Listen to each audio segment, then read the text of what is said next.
ছাদ বাগানে সবাইকে স্বাগতম। তো বন্ধুরা, আজকে স্পাইডার প্ল্যান্ট নিয়ে কিছু কথা আলোচনা করব। দেখুন, এর আগেও এই গাছ নিয়ে ভিডিও করেছি, তবে আজকের মূল কারণ হচ্ছে যে শীতকালে এই গাছ নষ্ট হয়ে যায় কেন, আর এর সমাধান কি, কিভাবে যত্ন করলে এই সমস্যার থেকে আমরা গাছকে বাঁচিয়ে রাখতে পারবো সারা বছর, বছরের পর বছর ধরেই কিন্তু এই গাছগুলো থেকে যায়। একবার কিনে নিয়ে আসলে দেখবেন সারা বছরই এই গাছগুলো থেকে যাচ্ছে। তো আজকে যাতে গাছ নষ্ট হয়ে না যায় তারই সমাধান করতেই কিন্তু এই ভিডিও করা। কারণ এরকম অনেক কমেন্ট এসেছে যে দিদি অনেক গাছ কিনে নিয়ে এসেছি, 3বার 4বার গাছ কিনে এনেছি, তবুও গাছ করতে পারছি না, খালি পচে যাচ্ছে, শুকিয়ে নষ্ট হয়ে যাচ্ছে, ফেলে দিচ্ছি তুলে, তারপরে আবার নতুন গাছ কিনে নিয়ে আসছি, অনেক যত্ন করছি, তবুও কিন্তু গাছ করতে পারছি না। তো এই কারণেই আজকে আমি এই ভিডিওটা করতে এসেছি যে কেন গাছ নষ্ট হয়ে যাবে, আর যেই গাছ একবার কিনলে বছরের পর বছর ধরে থেকে যায়, এক থেকে অনেক গাছ তৈরি করে নেওয়া যায়, এত সহজ একটা গাছ কিভাবে নষ্ট হয়ে যেতে পারে। তো ভিডিওটি দেখতে থাকুন, সম্পূর্ণ এর সমাধান কি সেটা আমি বলবো আজকের এই ভিডিওতে। তবে এখানে দেখুন বেশ কিছু যে গাছ রয়েছে, এর মধ্যে কিন্তু 3 রকম প্রজাতির গাছ রয়েছে। সবার আগে বলবো যে আগে খেয়াল করবেন যে কোন প্রজাতির গাছ আপনার কাছে রয়েছে। দেখুন, এই একটি প্রজাতি যেটা মাঝখানে সবুজ আর 2 পাশে সাদা বর্ডার, এর স্টিক বের হয়, দেখুন এইভাবে বের হয়ে এরকম চারা বের করে। এই চারাই কিন্তু কেটে কেটে নতুন নতুন টবে বসালে নতুন টব করা যায়, আর এক থেকে অনেক গাছ তৈরি করে নেওয়া যায়। আরও একটি যে রয়েছে, এই দেখুন, এর মাঝখানে সাদা, 2 পাশে সবুজ বর্ডার, এরও কিন্তু একই রকমভাবে চারা বের হয়, আর এর চারা থেকেই নতুন নতুন গাছ করা যায়, নতুন নতুন টবে বসালেই অসংখ্য টবে আমরা গাছ করতে পারি। আরও যে একটি প্রজাতি রয়েছে, এই দেখুন, এইটা কিন্তু এরকম স্টিক বের হয় না, এর গোড়া থেকেই শুধুমাত্র চারা বের হয় আর টব ভর্তি হয়ে যায়। এর চারা তুলে তুলে বসালেও কিন্তু অনেক গাছ আমরা তৈরি করে নিতে পারবো। যেমন এই দেখুন, এখানে বসিয়েছি কিছু তুলে, সুন্দর হয়েছে। তো এইদিকে আরও বসানো রয়েছে, এই দেখুন। তো আমি বলবো যে এই যে গাছটা যাদের কাছে রয়েছে তারা ভালো করে শুনুন যে এই গাছ কিন্তু শীতকালে নষ্ট হয়ে যায়, মানে মরে যায় না, শুধুমাত্র ওপরের পাতাগুলোই শুকিয়ে যায়, একদমই গ্রো করবে না। আর যে পাতাগুলো দেখতে পাচ্ছেন এত সুন্দর পাতা রয়েছে, এখন কিন্তু শীত পড়ে গেছে, কিন্তু আমি ভিডিও করছি অগ্রহায়ণ মাসে, তো পৌষ মাস মাঘ মাসের মধ্যেই কিন্তু এ পুরো পাতা শুকিয়ে যাবে এর। তারপরে শীতের পরে দেখবেন নতুন নতুন করে ছোট ছোট কুশি বের হচ্ছে, সেই কুশি বড় হয়ে আবার টব ভর্তি হয়ে যাচ্ছে। তখন আপনারা চারা তুলে, যখন দেখবেন যে টব ভর্তি হয়ে আসছে, চারা তুলে তুলে আপনারা অন্য অন্য টবে দেবেন। এরকম একটা টব থেকে যদি চারা আলাদা করা যায়, পুরো তুলে নিতে হবে, তারপরে না হলেও 8 থেকে 10টা টবে আমরা বসাতে পারি। তাহলে এইভাবেই কিন্তু এক থেকে অনেক হয়, অনেক সুন্দর লাগে এই গাছগুলো দেখতে। এ ইনডোরের গাছ, তবে এই যে প্রজাতির গাছটি, এটি কিন্তু অনেক দিন পর্যন্ত ঘরে থাকে। মানে ধরুন যদি এই সব গাছগুলো 1 সপ্তাহ ঘরে রাখতে পারেন, তাহলে এই গাছটি 1 মাস পর্যন্ত রাখা যাবে। কারণ আমরা সবাই জানি যে ঘরে গাছ বেঁচে থাকে কিন্তু গ্রো করে না, সেই কারণে কিন্তু আমাদেরকে একটু আলো বাতাসের কাছে রাখতেই হয়, যেখানে অল্প রোদ্দুর আসে।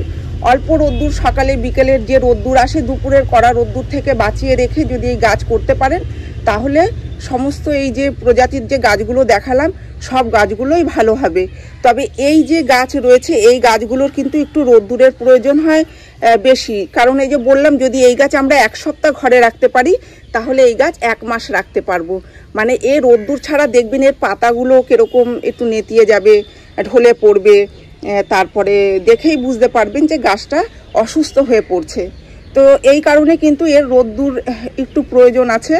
তো আমরা ঘরে যদি গাছ রাখি, তো 7 দিনের জন্য রাখবো, 8 দিনের জন্য রাখবো, খুব বেশি হলে 10 দিন রাখবো, তারপরে আবার বের করে দেবো, দিয়ে আবার সেই জায়গায় অন্য কোনো টব রাখবো।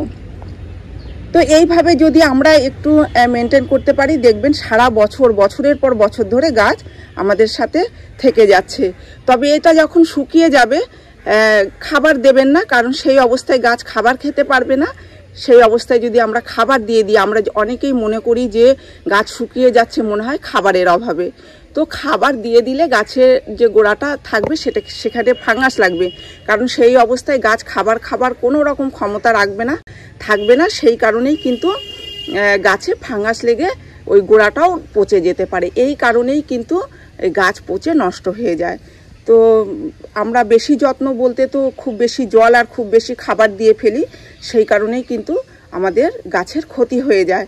2 মাস পর পর আপনারা খাবার দেবেন, যে কোনো জৈব তরল সার দেবেন, তাহলেই দেখবেন এই গাছগুলো খুব ভালো হচ্ছে। শীতকালটা বাদ দিয়েই আপনারা খাবার দেবেন 2 মাস পর পর। শীতকালে কোনো খাবার দেবেন না, ফাঙ্গিসাইড পাউডার জলে গুলে প্রত্যেকটা টবের গোড়ায় গোড়ায় দিয়ে রাখবেন, যাতে ফাঙ্গাস না লাগে। আর যখন মাটি তৈরি করবেন তখন খুব সাধারণভাবেই মাটি তৈরি করবেন, তাহলেই দেখবেন এই গাছগুলো ভালো হয়। যেরকম 2-3 ভাগ মাটির সাথে 1 ভাগ কোকোপিট, অর্ধেক ভাগ বালি, অর্ধেক ভাগ জৈব সার, এই দিয়ে আপনারা গাছ বসাবেন, দেখবেন গাছ ভালো হচ্ছে। রোদ্দুরের কথা বলেছি, কোথায় রাখবেন, ব্যাস এইটুকুই যত্ন করুন। আর দেখুন সারা বছর গাছ বেঁচে থাকছে। কখনোই তুলে ফেলে দেবেন না, যে গাছ শুকিয়ে যাচ্ছে বলে তুলে ফেলে দিলাম, তারপর আবার নতুন গাছ এনে বসালাম। এই গাছগুলোকে রেখে দিলেই কিন্তু এক থেকে অনেক গাছ তৈরি করা যায়। এখানে দেখুন, আর যে পাতা হলুদ হয়ে যাওয়ার যে একটা সমস্যা থাকে, অনেকেই জিজ্ঞাসা করেন যে দিদি পাতা হলুদ হয়ে যাচ্ছে কেন, পাতা শুকিয়ে যাচ্ছে কেন।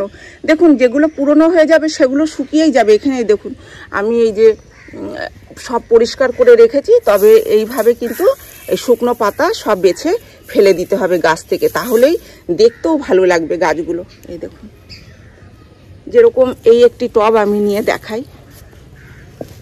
দেখুন, যদি মনে হয় যে খুব মানে এলোমেলো হয়ে রয়েছে, পাতাগুলো অনেক বড় বড় হয়ে ঝুলে পড়েছে, ভালো লাগছে না, কি করবেন, কয়েকটা পাতা যেগুলো মনে হবে খারাপ, এইভাবে ধরে একটু দেবেন, টান দেবেন, তাহলেই দেখবেন খুলে আসছে পাতা। তো এইভাবে কিছু পাতা এরকম ফেলে দিলেন।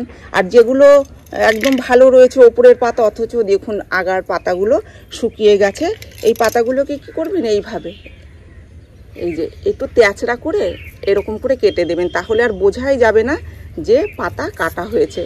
আর শুকনো পাতা দেখাও যাবে না, তাহলে দেখতেও ভালো লাগবে।